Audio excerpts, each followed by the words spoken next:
नमस्कार। अच्छा, कभी सोचा है कि आस्था के सबसे बड़े चमत्कार कब होते हैं? अक्सर उन पलों में जिनकी हम उम्मीद भी नहीं करते, है ना? आज हम आमलकी एकादशी की एक ऐसी ही बड़ी ही पावन कथा सुनने वाले हैं। एक ऐसी कहानी जो हमें बताएगी कि कैसे एक अनजाने में किया गया काम भी सीधा मोक्ष का दरवाजा खोल सकता है। जरा सोचिए, एक ऐसा व्रत जो सिर्फ हमारे पापों को ही खत्म न करे, बल्कि हमें जन्म मरण के इस पूरे चक्कर से, इस बंधन से ही आजाद कर दे। मतलब कमाल की बात है।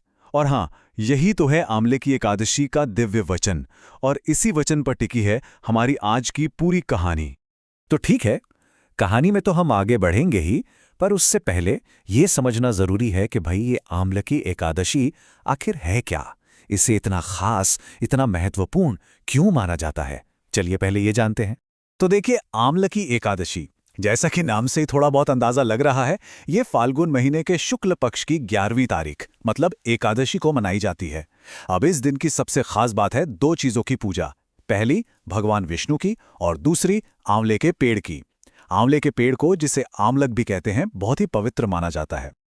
अच्छा, इस व्रत का सबसे बड़ा आकर्षण क्या है? वो है इसका फल, इसका नतीजा। देखिए, मान्यताओं के हिसाब से जो भी इस व्रत को रखता है ना, उसके सारे पाप नष्ट हो जाते हैं। और सिर्फ इतना ही नहीं, उसे मिलती है परम गति, जिसे हम मोक्ष कहते हैं। मतलब यही इसका सबसे बड़ा आध्यात्मिक लक्ष्य है।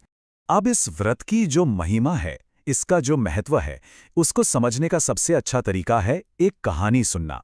एक बहुत ही प्रसिद्ध कहानी। ये कहानी हमें ले चलेगी पुराने समय के एक ऐसे राज्य में, एक ऐसे आदर्श राज्य में, जहां भक्ति और धर्म ही सब कुछ था, जीवन का आधार था। तो कहानी शुरू होती है वैदिशा नाम की एक नगरी से। यहाँ एक राजा थे, बहुत ही धर्मात्मा, बहुत ही नेक। और कमाल की बात यह थी कि सिर्फ राजा ही नहीं, उनकी पूरी प्रजा, सब के सब भगवान विष्णु के बड़े भक्त थे। और वे सब मिलकर हर एकादशी का व्रत पूरी श्रद्धा, पूरी भक्ति से रखते थे। आप समझ लीजिए, उस पूरे राज्य में बस भक्ति और धर्म की ही धूम थी। लेकिन उस पवित्र नगरी की सीमाओं के ठीक बाहर घने जंगलों में कोई और भी था। एक ऐसा इंसान जिसका जीवन भक्ति भाव से मतलब मीलों दूर था। और बस यहीं से हमारी कहानी एक ऐसा मोड़ लेती है जिसके बारे में किसी ने सोचा भी नहीं होगा। तो अब हमारी कहानी का हीरो, या कह लें कि जो सेंट्रल कैरेक्टर है, वो है एक शिकारी। एक ऐसा आदमी जिसे धर्म कर्म से कोई लेना देना नहीं था, जिसने अपनी पूरी जिंदगी में कभी कोई व्रत नहीं रखा था। लेकिन किस्मत ने, नियति ने उसके लिए कुछ और ही सोच रखा था, एक बहुत ही अनोखा प्लान। तो हुआ यूं कि एक दिन ये शिकारी शिकार की खोज में जंगल में कहीं खो गया, भटक गया। भूख प्यास से उसका हाल बेहाल था। तो थक हार कर उसने एक आंवले के पेड़ के नीचे पनाह ली। अब उसे जरा भी अंदाजा नहीं था कि वो दिन कोई मामूली दिन नहीं था। वो तो असल में पुण्य देने वाली आमले की एकादशी का दिन था। क्या संयोग था! अब हुआ क्या कि उससे खाने के लिए तो कुछ मिला नहीं, तो एक तरह से अनजाने में ही उसका व्रत हो गया।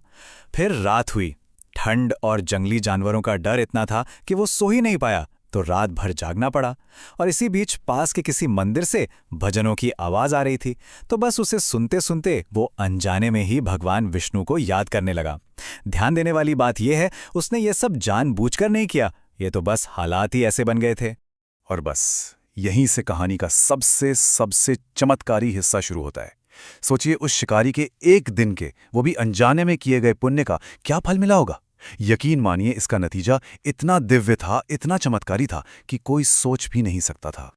तो देखिए, उस शिकारी ने अनजाने में ही सही पर आमले की एकादशी के सारे नियम पूरे कर लिए थे।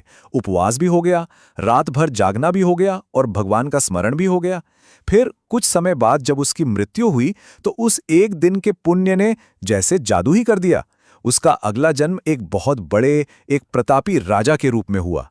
और वो राजा कैसा था? एकदम न्यायप्रिय और भगवान विष्णु का बहुत बड़ा भक्त। तो इस पूरी कहानी का सार क्या निकलता है? क्या सीख मिलती है हमें इससे? ये कहानी हमें भक्ति और पुण्य के बारे में क्या सिखाती है? चलिए इस पर बात करते हैं।